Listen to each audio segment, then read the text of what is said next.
They called 911 to remove me, not knowing the lake was legally mine for 100 years. When the HOA called 911 to remove me from my own lake home, I knew something was wrong, but I had no idea just how deep their plan ran.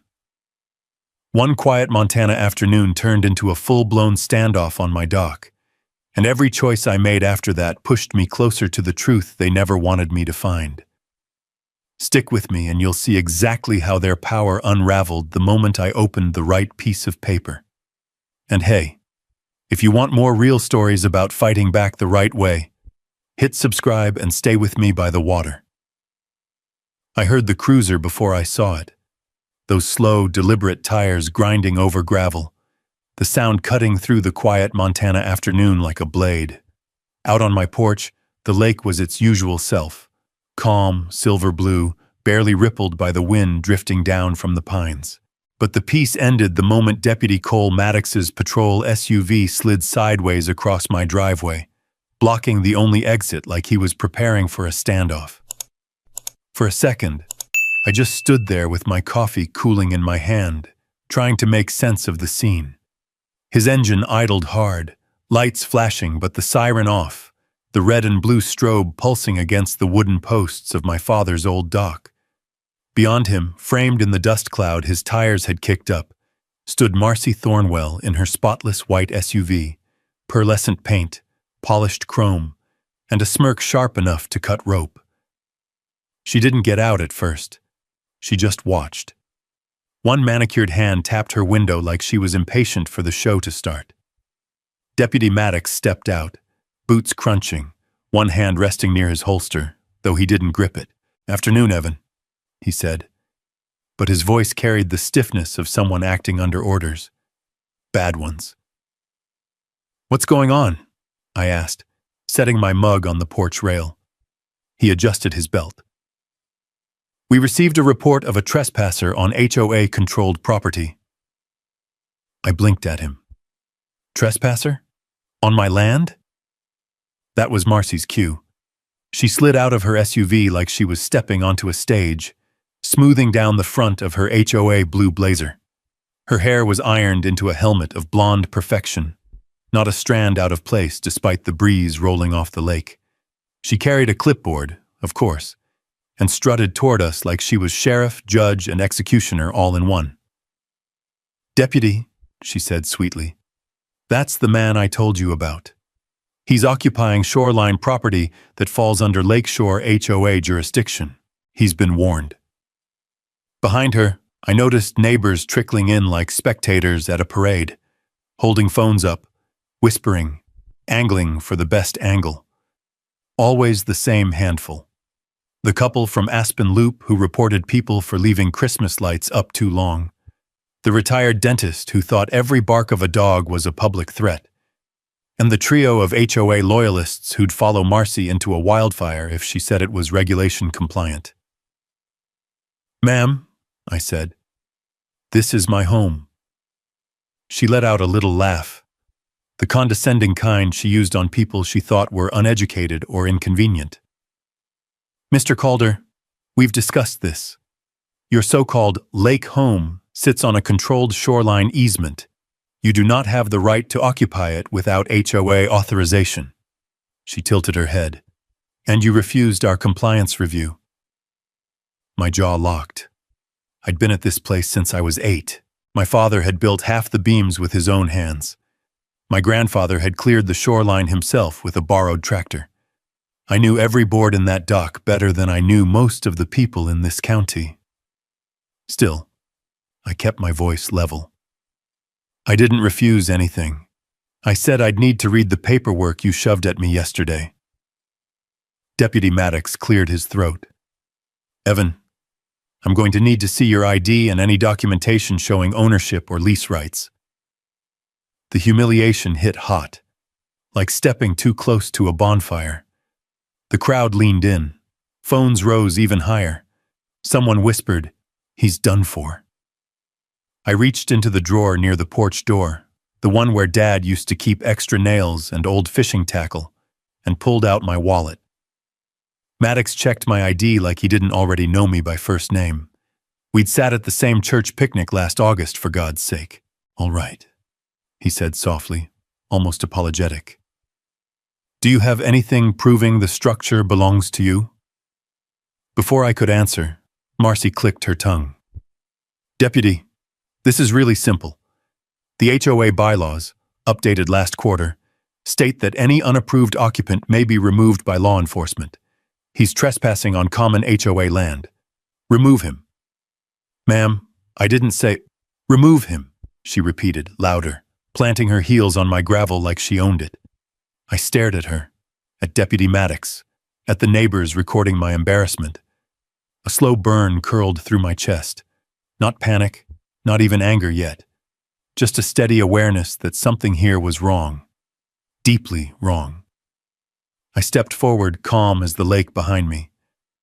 Deputy, why is the HOA claiming they own my lakefront house? Maddox hesitated, looking between us.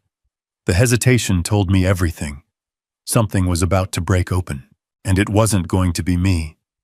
By the next morning, the entire valley seemed to be holding its breath. Fog hung low over the lake, drifting like pale smoke across the water. The gravel on my driveway was still grooved from where the deputy's cruiser had blocked it hours earlier. I hadn't slept much. I sat on the porch with a cup of coffee gone cold, listening to loons calling out in the gray dawn, trying to make sense of how the HOA had convinced law enforcement that my home wasn't mine. The crunch of tires snapped me out of it. Marcy Thornwell's white SUV came gliding down the road like a glacier, slow, deliberate, unstoppable. She parked in the exact same spot Maddox had blocked yesterday, stepped out, and marched toward me with a confidence that bordered on delusion. In her hands was a binder, thick, laminated, color-tabbed, the kind of binder someone spent hours preparing for a war only they believed they were winning. "Good morning, Mr. Calder," she said, icy but cheerful. Her heels sank slightly into the soft ground, but her posture stayed rigid, chin lifted like she was looking down over a courtroom bench. "Since you weren't cooperative yesterday, I thought it best to deliver the updated regulations in person." She shoved the binder into my hands before I could answer. The weight nearly startled me. It felt less like a rulebook and more like a loaded weapon. Lakeshore HOA Rules and Lakefront Compliance Mandates. Revision 14.2, she announced proudly. Everything you need to understand why your occupation of the shoreline is unauthorized is inside. I flipped it open. The first page was a glossy photo of the lake, my lake, labeled Common HOA Resource. The next pages were littered with highlighted text and arrows pointing at alleged violations. Illegal dock length, unauthorized watercraft, improper fencing, unpermitted storage structure, unsafe shoreline grade. Some pages were so absurd I almost laughed. Unauthorized porch furniture? I read aloud. Your rocking chair is not in compliance, she said flatly. Natural wood finish disrupts the uniform aesthetic of the lakefront residences. It's a porch chair, I said. On my porch.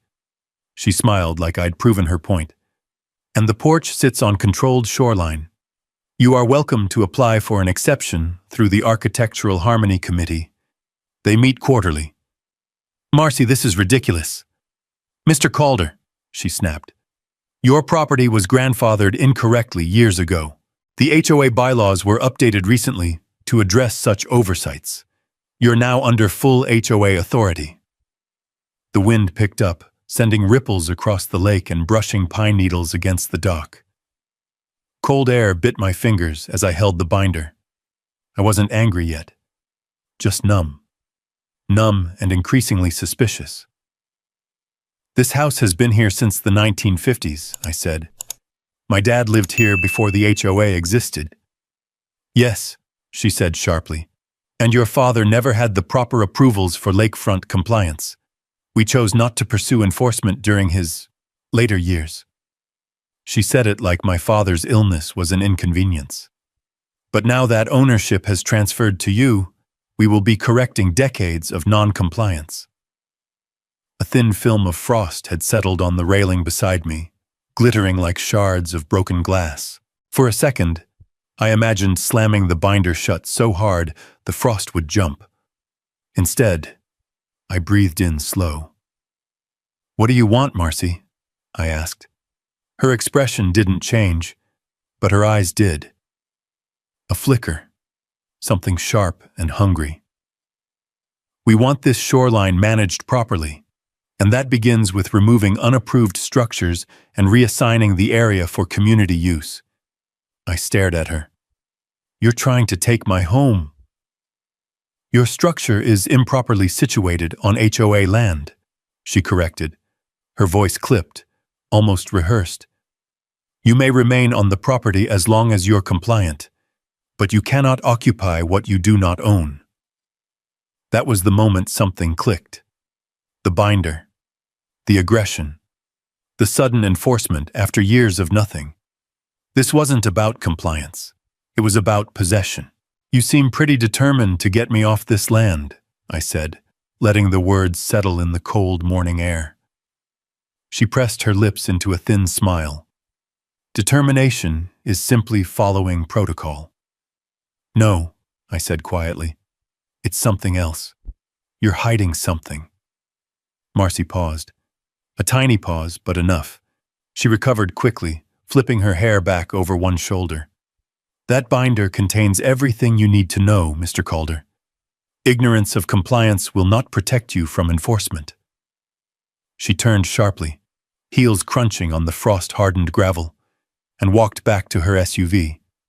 Before climbing in, she looked over her shoulder at me. "You have 7 days to address the violations. After that, the HOA will proceed with formal action." The SUV door shut with a heavy thud. The engine rumbled. She backed out, dust lifting around her tires like smoke rising from a brush fire. I watched her disappear down the road, the binder still weighing down my hands, the morning sun finally burning through the fog and lighting up the edges of the old dock below. 7 days.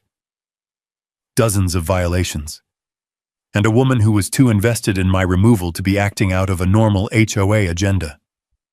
Something deeper was brewing, and whatever it was, she didn't want me to find it. By the second sunrise after Marcy delivered her monstrous binder, the lake looked different, not in water or color, but in feeling. Like it knew something was shifting along its edge. Mist clung low across the surface, swirling between the dock posts, as if the lake itself was whispering a warning. I stood outside with a fresh mug of coffee, hands wrapped around the warm ceramic, watching the fog lift in slow drifts. That's when I heard the first hammer of metal stakes. At the far end of my shoreline, a man in a neon vest was driving survey flags into the ground like he was trying to stake a claim. Another man followed behind him, snapping photos with a device that beeped every few seconds. Both ignored me completely.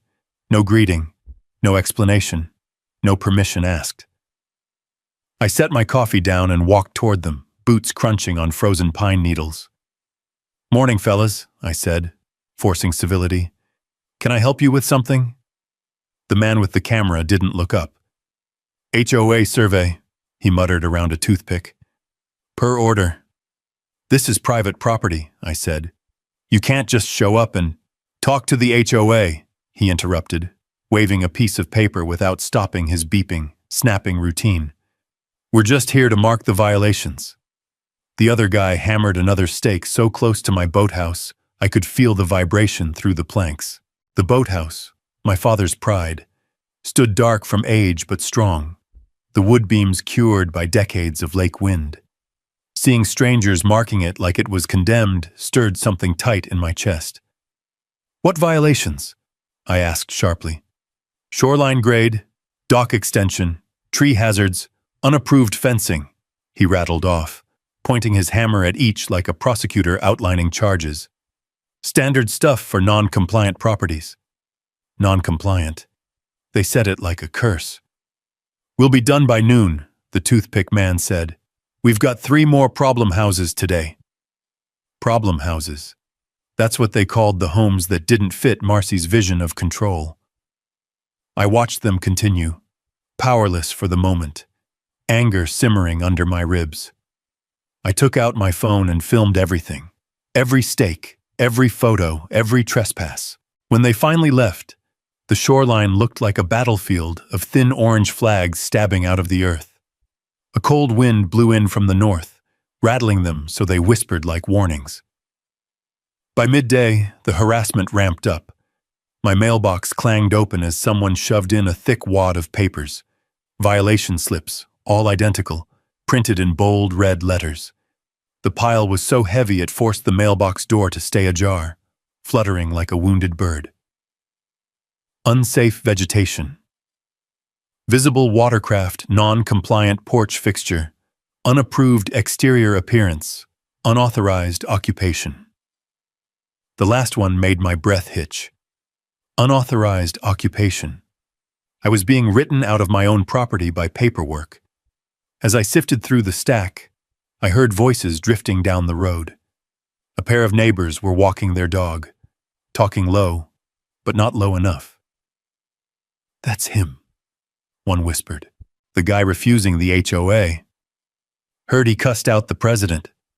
Heard he threatened her. Heard the sheriff almost arrested him." Rumors travel faster than wind in these parts, and Marcy knew exactly how to weaponize them. This wasn't accidental. This was a campaign. I raised a hand in greeting, but their conversation tapered off, and they continued past without returning the gesture. The dog, a golden retriever who used to bolt over for belly rubs, didn't even look my way.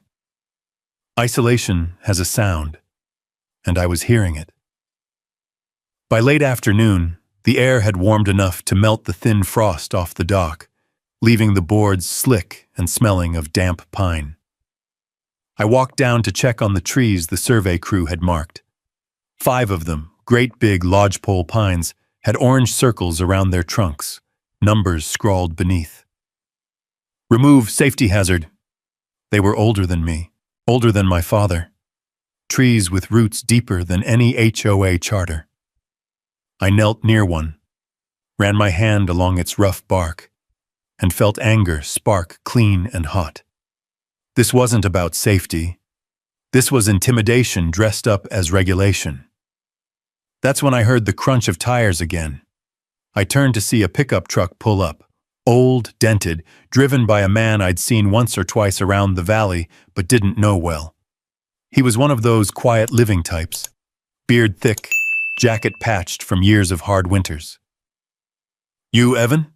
he called, stepping out. "Yeah." He looked around at the flags, the violation slips crumpled in my fist, the marked trees. He shook his head slowly. "They did this to my daughter when she bought that place on Cedar Bend. HOA bled her dry till she sold." I swallowed. "Why?" He hesitated. "Because her lot backed the shoreline. Good land. Flat land. Prime real estate." Something twisted in my gut. "You saying they forced her out?" He shrugged, a helpless, bitter motion. "They'll find something wrong with your door hinges if they want you gone bad enough." He got back in his truck without another word. Left me standing there between the marked trees and the flag-littered ground, the lake reflecting a long stripe of dying sunlight behind me. As dusk settled, I returned to the porch, binder in hand, trying to piece together what Marcy's real endgame was. The lake wind brushed cold across my jaw, carrying the scent of wet earth and distant pine smoke. A storm cloud was building behind the ridge, darkening the sky with a heavy, waiting stillness. Something was wrong, far beyond HOA rules. And as the first crack of thunder rolled across the lake, the truth settled over me like a weight. Marcy Thornwell wasn't enforcing regulations. She was clearing ground, preparing something she didn't want me anywhere near. The storm that had rolled in the night before left the morning air sharp enough to sting. Wind skimmed across the lake in thin, choppy ribbons, rattling the metal latch on my screen door and shaking the orange survey flags until they fluttered like warnings. I tried focusing on work, on chores, on anything normal, but the feeling wouldn't leave. The sense that I was being maneuvered off my own land one paper cut at a time. By noon, with the wind still needling at my nerves, I gave up pretending I could ignore it. There were answers here, buried somewhere in this house. Dad used to say that the Calder family never did anything without a reason, especially when it came to the lake. If Marcy wanted me off this property so badly, there had to be something she feared I'd uncover. So I went where Dad always stored the things he considered too important, or too dangerous, to leave upstairs. The basement. The steps creaked under my weight as I descended into shadows, thick with dust and cedar-scented chill. There were shelves lined with old paint cans, fishing gear, toolboxes, and jars filled with nails from decades of projects. But my attention went straight to the far corner, where a heavy trunk sat beneath a tarp, untouched since the day I returned to Montana. Dad's trunk. I knelt beside it, pulling the tarp away, coughing as dust spiraled into the air. The trunk itself was old, dark wood worn smooth at the edges, brass corners dented from long use. A small lock hung from the latch, rusted but intact. I remembered the key. I'd found it months ago in Dad's desk, kept it without thinking. I slid it in, turned, listened to the click echo across the basement walls, like the unlocking of a long-buried secret. The trunk opened with a groan, releasing a wave of cold, stale air and an unmistakable scent. Old paper. The kind that had been stored so long it held the memory of every season it had survived. Inside were bundles of documents wrapped in string, ledger books, faded envelopes, survey notes in Dad's handwriting. And at the bottom, lying beneath an oilcloth like a relic from another century, was something that instantly made my hands shake. A rolled, yellowed packet tied with twine. The oilcloth peeled back easily. Beneath it, the edges of old parchment glowed faintly in the dim basement light. I unrolled the first sheet carefully, so carefully it felt like handling a delicate leaf. And there it was. A water rights grant dated June 12, 1924. Transfer of lakebed and shoreline boundaries to the Calder family in perpetuity. My heart thumped once hard. The next pages were hand-drawn maps, ink faded but still sharp enough to follow. They showed the lake as it existed nearly a century ago, before the HOA, before lakeside developments, before any of this trouble. And right there, outlined in neat black ink, was a bold line marking property ownership. The Calder boundary. And it extended far beyond where my father's dock stood today. Across the rocky sandbar, across a stretch of shoreline the HOA now called Common Beach, and into waters the HOA claimed as theirs. Half their lakefront common space was technically mine, and had been for almost 100 years. I swallowed, hands trembling as I traced the ink line with my finger. The air in the basement felt heavier now, charged with the weight of generations. Dad had never spoken about this, but he'd kept it safe. He knew it mattered. In the dim light, I noticed something else. A note pinned to the last page in Dad's handwriting, shaky but determined. If they ever come for the lake, show them what's ours. A cold wave rolled up my spine. My father had known. He'd seen this coming. Above me, the wind slammed against the house, rattling the foundation. I rose slowly, the old documents clutched in one hand. Each step up from that basement felt like a climb toward daylight and clarity. When I emerged onto the porch, I unfolded the main grant document again, letting it flutter in the cold wind.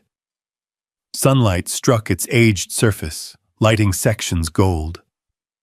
I looked down the shoreline, past the orange flags stabbing into my land, past the trees Marcy wanted removed, past the quiet lake that had carried my family's name in silence for decades.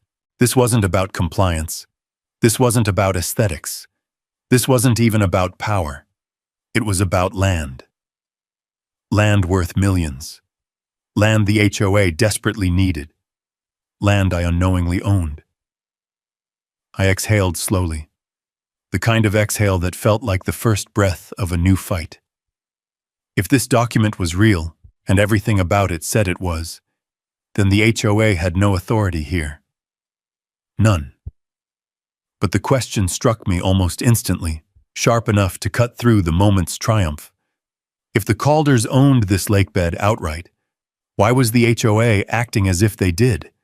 What did they think I wouldn't uncover? A soft crunch of footsteps on gravel snapped my attention to the road. A neighbor walked by, eyes darting toward me before quickly looking away. Rumors were still swirling. The survey flags fluttered in the wind.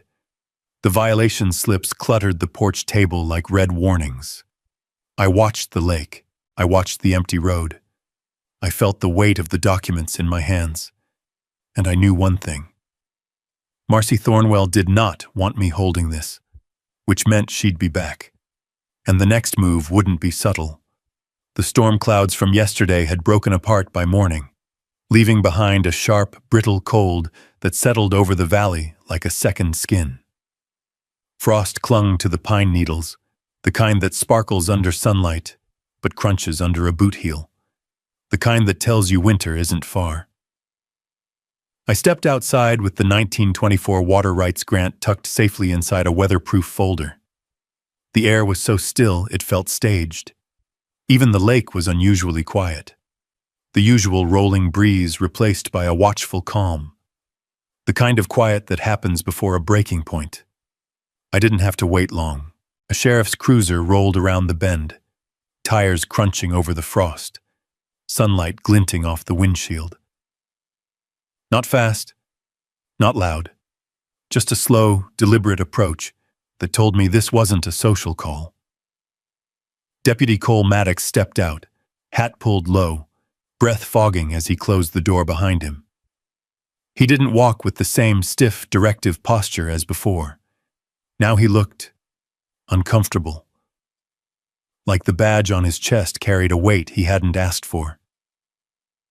"Evan," he greeted, voice low. I nodded. "Morning, Deputy." His jaw worked side to side before he spoke again. "Need to talk. Mind if I step up?" He motioned to the porch. I shrugged. "You're already here." He climbed the steps, boots leaving small wet spots where frost melted beneath them. He looked at the lake first, then at the survey flags, then at me. "They're pushing hard," he finally said. "Real hard." "Yeah," I answered. "I noticed." He shifted uncomfortably. "Last night I got a call from Judge Holloran's clerk. HOA filed an emergency injunction. They're claiming your house is a safety hazard to the community." I stared at him.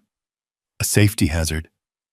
"That's the claim," he said, citing structural instability, shoreline erosion, non-compliant utilities, and, he hesitated, unauthorized occupancy.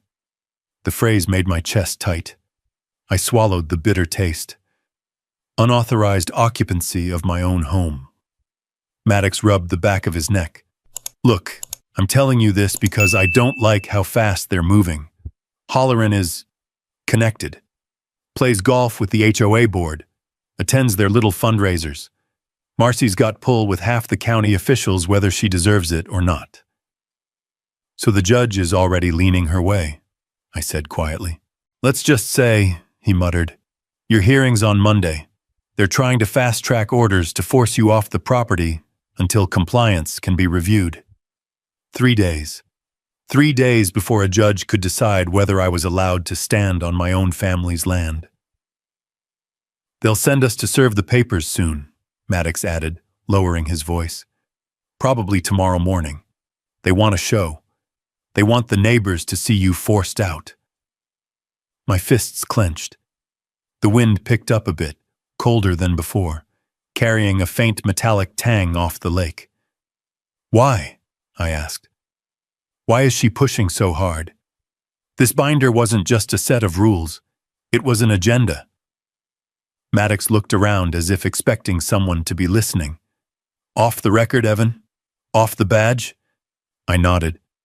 She wants this land, not just your house. The stretch behind your dock, the flat area, they've been talking about a luxury marina plan for 2 years. Couldn't get the zoning, couldn't get the lake rights.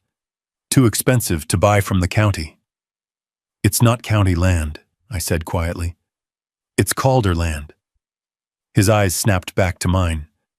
What did you say? I walked inside, then returned with the weatherproof folder. I handed it to him without a word. Maddox opened it and scanned the top page.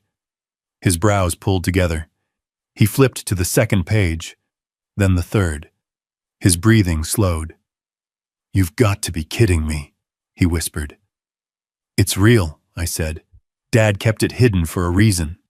He shook his head, still staring at the century-old document. If this holds up, the HOA can't touch you. They can't touch the lake. They can't touch anything. Exactly. He exhaled sharply, the breath fogging in the cold air. Marcy can't know you've got this. If she did, she'd panic, I finished. Worse, Maddox said. She'd make a mistake, a big one. He closed the folder and handed it back. Keep this locked up. Make copies, digital and physical. Already did. He nodded approvingly. Good. Because Evan, I've seen people lose their homes to Marcy's tactics. She's not just a rule enforcer. She's a strategist, and she'll go after you with everything she has. The wind pressed against the porch siding with a long groan. What do I do until the hearing? I asked. He looked down the road, toward the HOA neighborhood, where rows of houses sat in tidy lines beneath identical roofs. Document everything, he said. Every violation slip, every survey flag, every word she says. And Evan, don't leave the property. If they catch you off-site, they'll twist it as abandonment. I nodded, jaw set. He stepped back toward the cruiser. One more thing. Be ready. They'll make another move before the hearing. Something bigger than survey crews or violation slips. What kind of move, Tassel? I asked. He hesitated again, that flicker of fear crossing his face. The kind that tells you this isn't about rules anymore, he said. It's about taking your land. He tipped his hat, climbed back into his cruiser, and drove away, the gravel crackling beneath his tires, until the sound faded into the cold air. I stood there for a long moment, staring at the documents in my hands, the lake behind me, the flagged shoreline ahead of me. Marcy didn't know about the 1924 water rights grant, but she knew something else, something she thought would force me out before Monday. And as the wind shifted, blowing harder off the lake, a shiver crawled across my skin. Whatever she was planning next wouldn't be small, and it wouldn't be legal. The lake was ink black that night, still as glass under the winter sky. Clouds hung low enough to touch the treetops, blotting out moonlight and turning the shoreline into a single long shadow. I'd stayed up later than usual, tension settling into my shoulders like weight. Maddox's warning replayed in my head with every creak of the old cabin walls. Around 2:14 a.m., the house flickered. A soft hum cut out. Then the lights died completely. Silence rolled through the cabin, thick, instant, unnatural. The heater stalled. The refrigerator clicked off. Even the faint buzz of the outside flood lamp disappeared. For a moment, the darkness felt alive. I stood in the center of the room, letting my eyes adjust. Then, out of habit more than anything, I grabbed the flashlight I kept on the kitchen counter and clicked it on. A thin, white beam carved through the dark. Power outages weren't unheard of along the lake, especially during storms. But tonight, the air was bone dry, the sky empty, the wind barely whispering. This didn't feel like the grid failing. This felt intentional. I walked to the window overlooking the shoreline. The flashlight beam reflected off fresh frost along the dock, and something else. A figure, silhouetted near the fence line. Small, stiff posture. Hair pulled into a tight shape that caught the faint reflection of the lake. Marcy Thornwell, standing at my gate. At 2 a.m. And she wasn't alone. A tow truck idled beside her, engine rattling in the cold, amber hazard lights casting long, broken streaks across the gravel. The driver leaned on the control arm, looking unsure, his breath fogging in the cold night air. I stepped outside without grabbing a coat. The cold hit me like a slap, but adrenaline pushed me forward. The gravel under my boots crunched sharp, each step echoing across the silent lake. "Evening, gentlemen," I said, voice steady. Marcy turned toward me with a smile that didn't fit the darkness around her. Too bright, too confident, too rehearsed. "Mr. Calder," she said, "you're awake." "You cut my power," I said. I didn't phrase it as a question. She gestured toward the tow truck as if I hadn't spoken.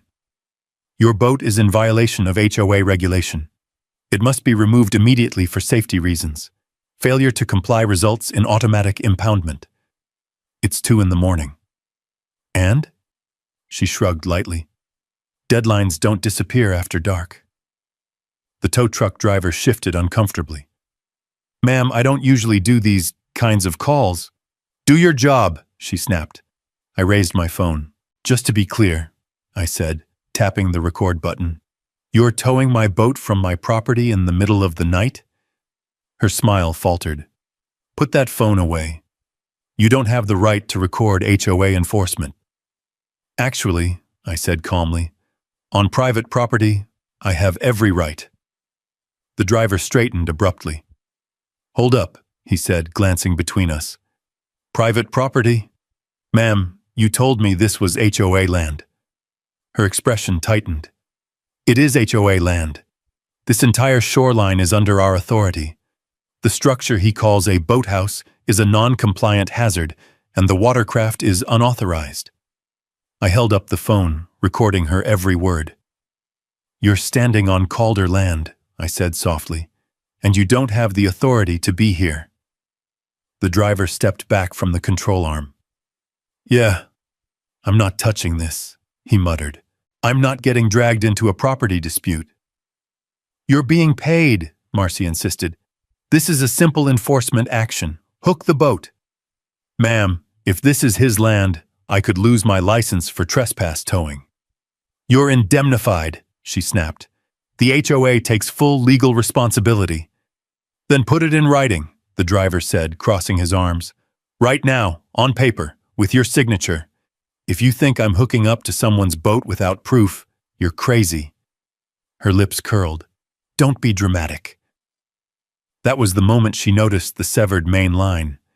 It lay near her feet, neatly cut, cleaner than anything a storm could have done. When my flashlight beam hit the exposed copper, her face twitched just for a second. "You did that," I said quietly. She didn't deny it. Instead, she stepped closer, lowering her voice to a poisonous whisper. "If you'd complied earlier, none of this would be necessary. The HOA will have this property condemned by morning, and once you're removed—" "Removed?" I echoed. "By who, you? A midnight tow truck?" She bristled. "By the court, by law. This land is too valuable to waste on someone who refuses to follow community standards." The tow truck driver backed away, palms raised. "I'm out. This sounds like a lawsuit waiting to happen." "You will tow that boat," she shouted after him as he climbed into his truck. He shook his head. "No, ma'am. Not tonight." He pulled away, tires spitting gravel, leaving us in a cloud of dust and silence. Marcy turned on me slowly, her breath visible in the cold air, eyes glowing with something far more dangerous than anger. Certainty. "You think this scares me?" she hissed. "You think a little recording changes anything? By Monday, the judge will have you off this land so fast, you won't know which direction the lake is." "And you cut my power," I said, still recording. "Do you know how illegal that is?" She sneered. "Prove it." I angled the phone toward the cut wire. Already did. She froze. Then she spun on her heel, marched back to her SUV, and slammed the door. Her headlights cut through the darkness as she floored it, fishtailing slightly on the frost-slick gravel. The silence that followed was heavier than before. I looked at the torn fence, the severed power line, the empty shoreline, and I realized that tonight wasn't a warning. It was a declaration. If Marcy Thornwell couldn't scare me off, she'd break the rules to push me off. But she didn't know what documents I had. She didn't know who she was dealing with. And after tonight, I wasn't afraid anymore. I was ready. By sunrise, the frost on the dock had melted into thin ribbons that glistened under the pale morning light. The lake was calm again, eerily calm, like it was holding its breath for what came next.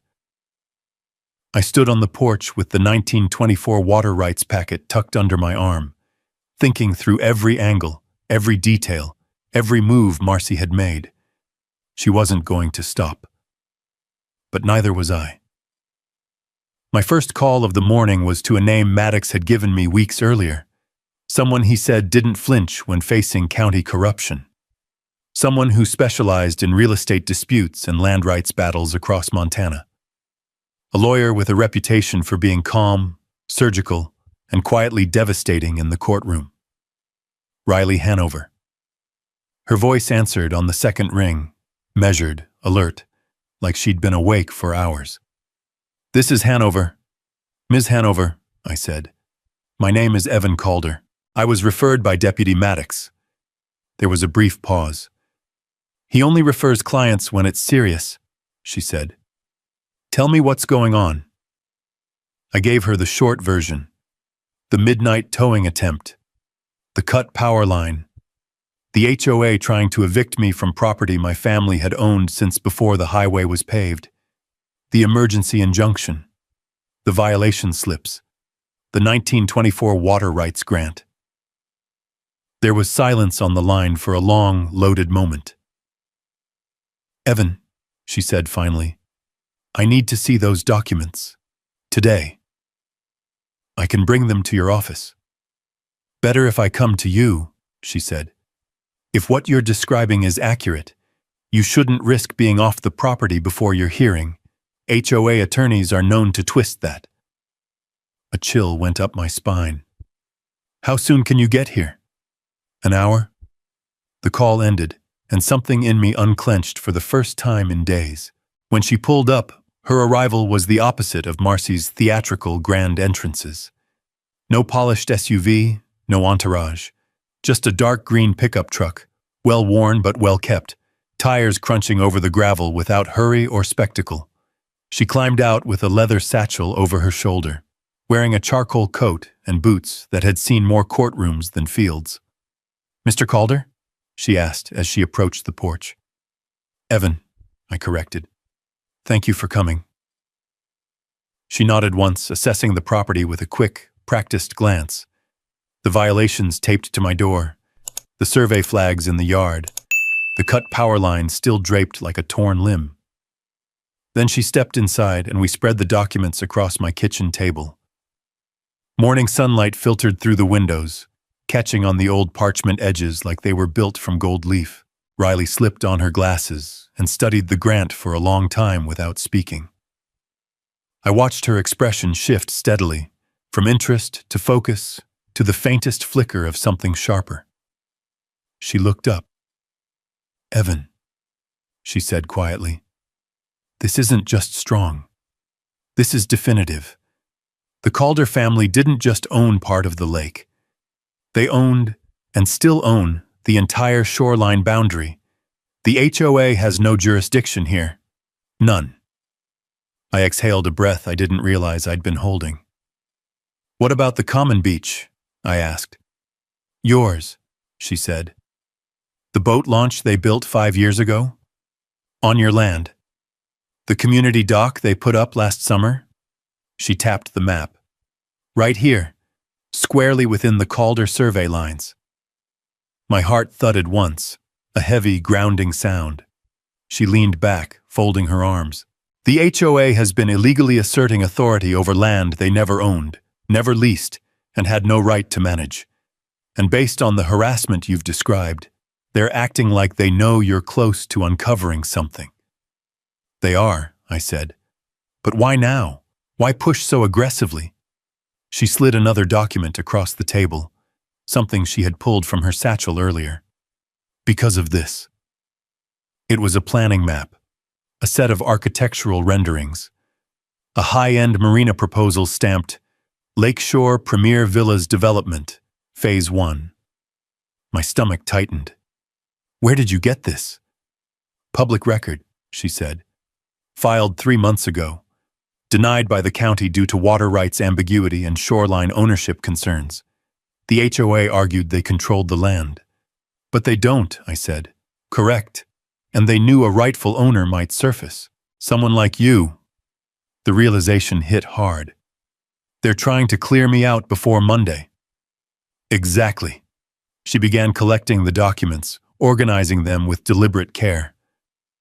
We need evidence of harassment, unauthorized entry, and attempted forced removal. Do you have recordings? I nodded. Everything since they first flagged the shoreline. Good. We'll use all of it. She stood, the morning light turning her glasses opaque. Evan, this won't just stop their injunction. If we handle this right, we can dismantle their authority entirely. Her confidence washed through me like warm air. What do you need me to do? I asked. Stay calm. Stay here. Document everything.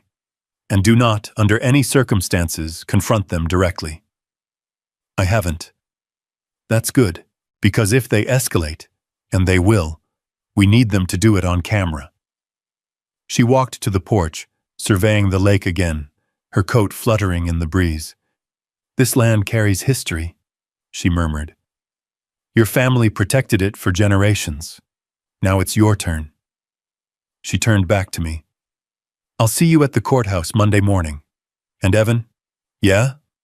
She gave a small, rare smile. Don't worry.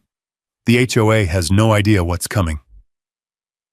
As she drove away, her taillights disappearing into the sunlit mist, I stood on the porch with the evidence held tight against my chest. For the first time since this war began, I didn't feel like I was defending my land alone. I had a weapon now, a silent one, a legal one, and for the first time, the lake didn't feel threatened. It felt ready. Monday arrived gray and cold, the kind of morning where the sky looked like hammered steel and every breath hung in the air like smoke. I stood on the dock before leaving, letting the lake settle my nerves. The water was still, heavy with a quiet weight that reminded me of Dad. Unmoving, steady, unshakable. At 8:10 a.m., Riley's truck pulled up my gravel drive. She stepped out with the same calm precision she'd shown at our first meeting, her satchel slung over one shoulder, her hair pulled back tight, not a strand out of place. This time, her expression carried something sharper. Not anticipation, confidence. You ready? She asked. As I'll ever be. We drove toward the county courthouse with the wind pressing against the truck windows, making the evergreens sway in long, sweeping arcs. Every mile closer raised my pulse, but Riley looked unaffected, tapping her fingers lightly on the folder resting on her lap. Remember, she said, speak only when asked. Keep your composure. Let their theatrics burn themselves out. Their theatrics? You'll see, she replied with a soft exhale. HOA counsel tends to dress up a lie with a lot of expensive vocabulary. The courthouse rose out of the mist, like an old sandstone ship, its steps slick from the cold morning drizzle. People were already gathering on the steps, some I recognized as neighbors, others from the HOA board itself, and right in the center of it all stood Marcy Thornwell, in her navy suit, the HOA pin gleaming like it had been polished just for the occasion. She saw me, and smiled. A smug, satisfied smile. the kind of smile people wear when they think they've already won. Inside, the courtroom was fuller than I expected. Residents whispered in tight clusters, some glancing my way with pity, others with barely concealed curiosity. The air smelled faintly of old books and damp coats, the kind of smell that clings to government buildings in small towns. Riley guided me to the table on the right. She moved with silent efficiency, laying out documents, setting up copies, pulling up timestamps on her laptop. Across the aisle, the HOA attorney, an overly groomed man named Daniel Kellerman, rifled through his stack of papers with theatrical energy, as if performing for an audience. Judge Holleran entered, older, silver hair combed back, a demeanor that suggested he'd rather be anywhere else. He glanced at the room, then at the docket. Case number 24371, Lakeshore HOA versus Calder, he said. Emergency injunction hearing. Kellerman stood instantly. Your Honor, he began.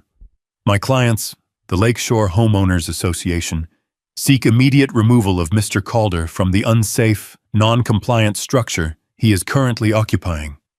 His property presents significant hazards to the surrounding community, violates shoreline regulations, and jeopardizes both safety and property values. He clicked a remote. A projector flashed images on the wall. Photos of my dock taken at unflattering angles, close-ups of water-stained boards, pictures of the marked trees, the survey flags, even a shot of my truck parked slightly crooked in the driveway. Furthermore, Kellerman continued, Mr. Calder has shown a disregard for cooperative community standards, refused HOA inspections, and created a hostile environment for residents. Whispers rippled across the courtroom. Riley didn't move, didn't flinch, didn't blink.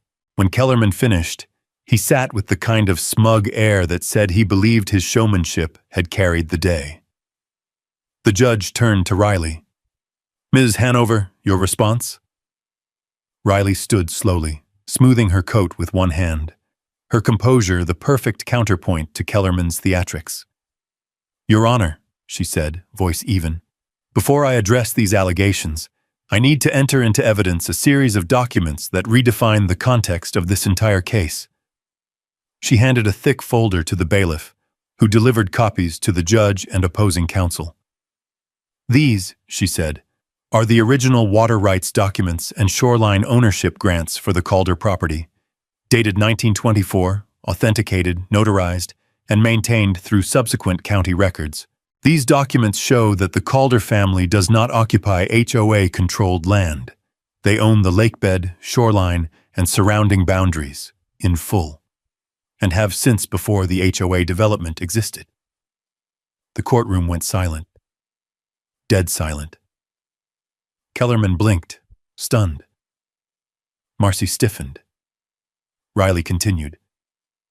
Furthermore, the HOA's actions, issuing violations, trespassing with survey crews, cutting utility lines, attempting a midnight seizure of private property, constitute harassment and illegal encroachment on private land. A murmur spread across the room. She clicked her own remote. Videos played. Footage of the survey crew trespassing. The orange flags. The tow truck at 2 a.m. Marcy ordering the seizure. The severed power line. Each clip landed like a hammer. Kellerman shot to his feet. Your Honor, this is completely outside. Sit, Holleran snapped.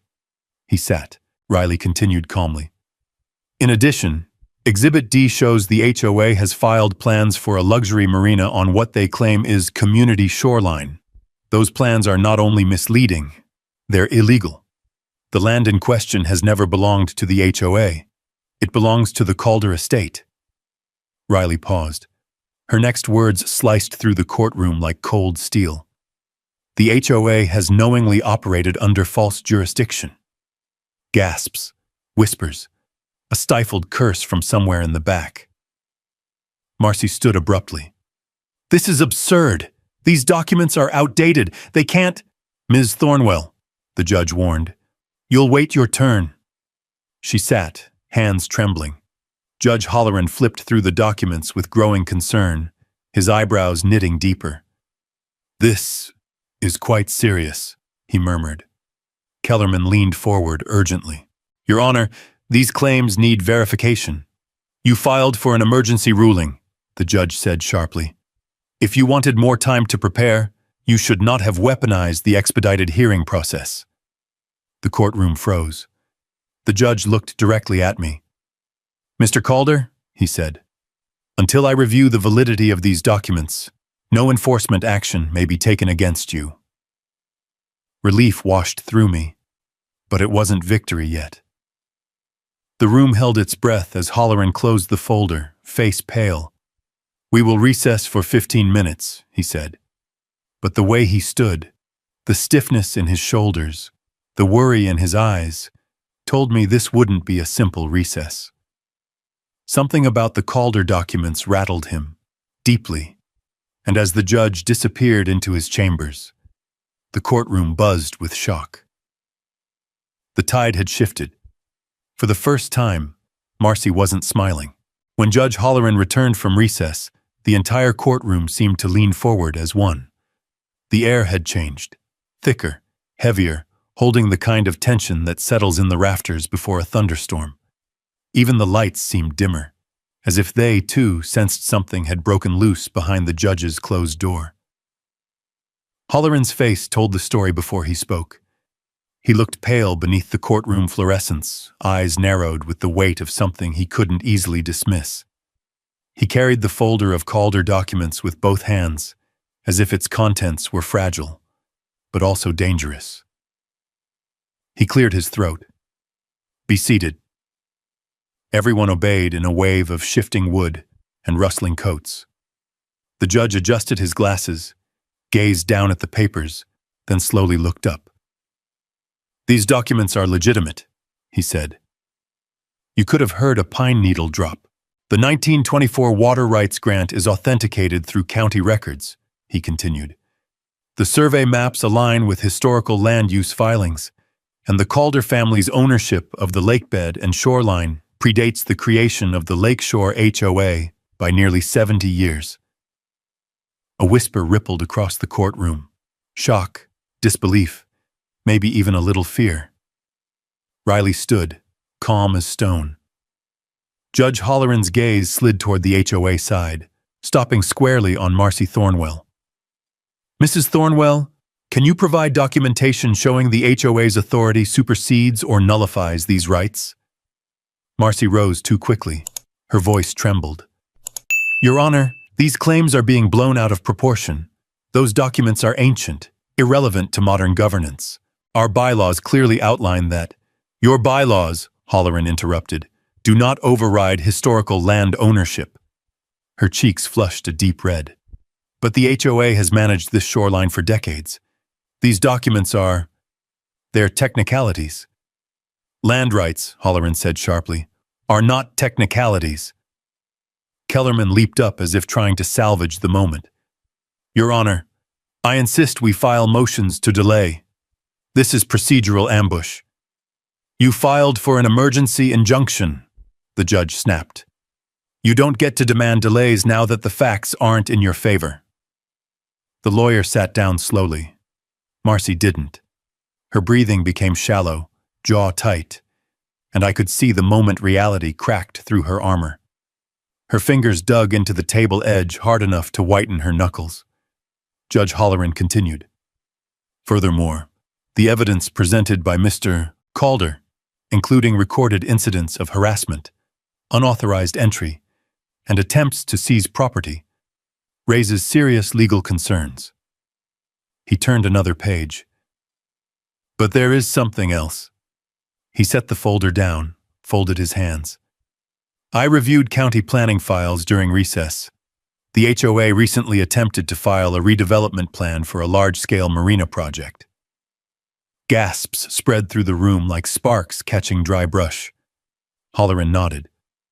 A project that relies on land and water access they do not own. All eyes snapped to Marcy. Her mask finally cracked. She stood again, shaking her head wildly. This is nonsense. That land is community property. It always has been. The HOA has managed it. She stopped abruptly, because Kellerman grabbed her sleeve in panic. "Sit," he whispered, but she yanked free. Her composure shattered as she turned toward the courtroom, voice rising. "You people don't understand what's at stake. We were building something beautiful for this community. A marina would raise home values, bring in investors, create a legacy. And now one stubborn man with a rotting dock thinks he can stop progress?" The judge slammed his gavel. "Mrs. Thornwell!"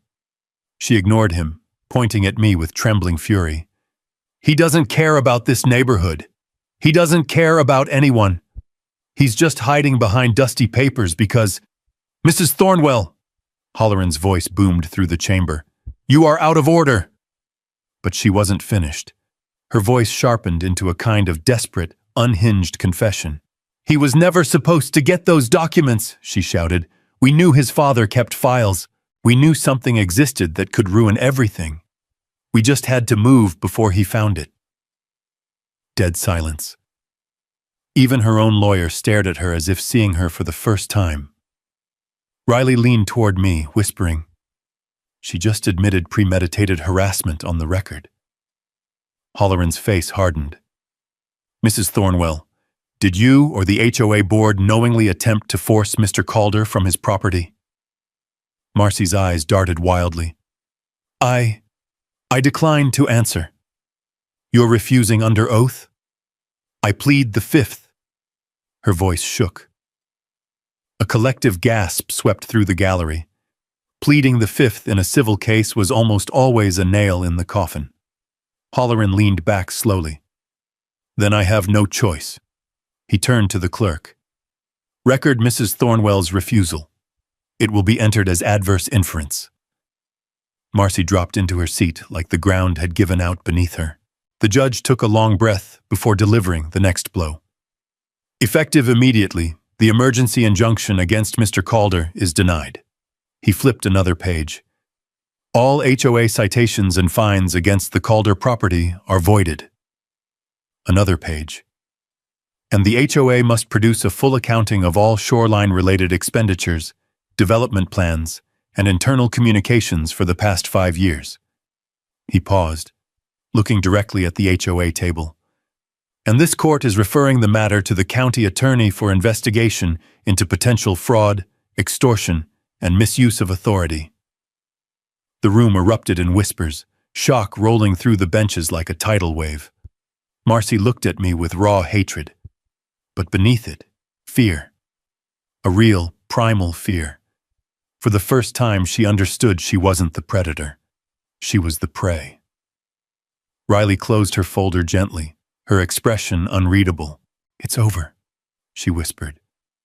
"Not yet," I said, because something in Marcy's eyes told me she had one move left, a desperate move, and she was about to make it. The courtroom hadn't even fully settled from the judge's ruling when Marcy Thornwell lurched to her feet again, eyes blazing. Not with confidence, but with the cornered panic of someone watching their empire collapse plank by plank. "This is corruption!" she shrieked. "You're all blind if you think those papers mean anything. I've kept this community together for 15 years. Without me, Lakeshore will fall apart." Judge Holloran's face drained of all remaining patience. "Mrs. Thornwell, I strongly advise you to. You know this isn't fair," she raged, pointing a trembling finger toward the bench. "You and I both know we've served on committees. We've attended the same galas. Don't you dare act like you haven't profited from—" "Bailiff!" Holloran's voice cut through the room like a sharp current. The bailiff stepped forward just as gasps rippled across the benches. In one reckless moment, Marcy had done the one thing no one expected. She exposed her own connections, her own manipulation, her own belief that she could intimidate a judge in open court. Her lawyer buried his face in his hands. The bailiff stood beside her. "Ma'am, you need to sit down." Marcy froze, not because she intended to obey, but because she finally realized she'd crossed a threshold even she couldn't step back from. She looked around the room, searching for an ally, a sympathetic face, a single HOA member willing to stand with her. None did. Even the most loyal ones stared at the floor, their silence a quiet verdict. Slowly, she sank into her chair. Defeated. Alone. Judge Holleran adjusted his glasses, visibly shaken, but regaining control. "Mrs. Thornwell," he said, "this court orders you to refrain from any further contact with Mr. Calder, pending the county's investigation. Any violation will result in immediate arrest." She stared ahead, lips pressed so tight they nearly disappeared. The judge turned to me. "Mr. Calder, you are restored to full, uncontested possession of your property. You are also entitled to pursue damages if you choose." I nodded, not out of triumph, but relief. A deep, bone-level relief that made my shoulders sag, as if I had finally put down a load I'd been carrying for years without knowing it. When the judge dismissed the court, the room erupted in murmurs. People flooded the aisles. Some avoided Marcy like she was radioactive. Others glanced at me with new eyes, curious, apologetic, even grateful. Riley closed her folder and gave me a small, satisfied smile. "Told you," she said. "They had no idea what was coming." We stepped out into the cold. The drizzle had stopped, leaving the air crisp enough to sting the lungs. Reporters had gathered outside despite this being a small county. Microphones angled toward me, cameras blinking red. "Mr. Calder, do you now control the entire lake? Will the HOA be dissolved? What legal action will you take next? Are residents in danger of losing their homes? What do you plan to do with the shoreline?" I raised my hands gently. "Folks, calm down. I'm not here to evict anybody. I'm not here to take anything." My grandfather and father believed this lake was meant to be shared by neighbors, not controlled by fear. That's all I want too. Riley stepped forward. "We'll be issuing a statement later. For now, please respect Mr. Calder's privacy." We broke away and walked toward her truck. Deputy Maddox approached, hat in hand. He looked like he'd aged 10 years in the last hour. "Evan," he said, "I owe you an apology. I should have looked deeper before responding to those calls." I shook his hand firmly. "You did your job. Now we're both doing the right thing." He nodded, relieved. "If you need anything at all, you call me." When Riley and I reached her truck, she stopped and faced me. "This is your turning point. What you do next sets the tone for the whole community." "I know," I replied, "and I want to do right by it." She smiled. "Then let's get started." The next few weeks were a whirlwind. Attorneys, county meetings, stunned residents trying to understand how the HOA they depended on had actually been operating on false authority for decades. The county's investigation into Marcy moved quickly after her own courtroom meltdown. Financial records, emails, meeting minutes, all of it painted a picture of a long-running scheme fueled by ego, greed, and manipulation. The district attorney charged her with fraud, extortion, and abuse of authority. But I wasn't focused on revenge. I was focused on rebuilding what she'd broken. The old HOA board dissolved almost immediately. Several members came to me privately, apologizing for being misled, intimidated, or bullied. Some cried. Many had believed they were following legitimate rules, only to realize they'd been pawns in Marcy's empire. I didn't hold grudges. This lake had enough scars. In Marcy's absence, the community slowly began to knit itself back together. Neighbors once too afraid to speak waved at me again. People started walking dogs by the shoreline without fear of violations. Kids played near the water without someone timing how long they laughed. But I wanted something bigger, something lasting, something that honored the Calder legacy and prevented any future HOA, or anyone else, from ever abusing this lake again. So I created the Lake Stewardship Trust, a nonprofit that preserved the shoreline, ensured public access, and guaranteed that the land would remain protected forever. Not sold, not developed, not exploited. The house at the end of the lake, the one I had feared losing, became the stewardship office. Riley joined as legal advisor. Maddox helped liaise with the county. Volunteers lined up to clean trails, repair docks, and restore the natural beauty that had been neglected under the HOA's iron-fisted rule. And slowly, day by day, the lake breathed again. One crisp morning, months later, I walked down to the dock with a mug of coffee. Mist rolled off the surface in long silver veils. The pines whispered overhead. The boards creaked under my boots, familiar and steady. I stood at the water's edge and let the quiet settle around me. The lake wasn't just calm, it felt whole again. Behind me, footsteps crunched lightly. Riley approached, hands in her coat pockets. "Thought I'd find you here," she said. "Old habits," I replied. She looked out over the water. "You did good, Evan. Better than I expected." "Thanks," I said, smiling. She nudged my shoulder. "Ready for the next meeting?" "Always." As we headed back toward the house, I glanced one last time at the lake, the morning sun catching on its surface like scattered gold. My father's words floated back to me. If they ever come for the lake, show them what's ours. I had. And the lake was home again. The HOA had called 911 to remove me from my own property, but they didn't know my power. And they never would again. If you've ever stood your ground against folks who thought they could take what's yours, drop a justice in the comments so I know you're out there. And if you want more tales about fighting back the right way, with truth, patience, and the paperwork that never lies, go on and subscribe. I'll be here with the next story by the water.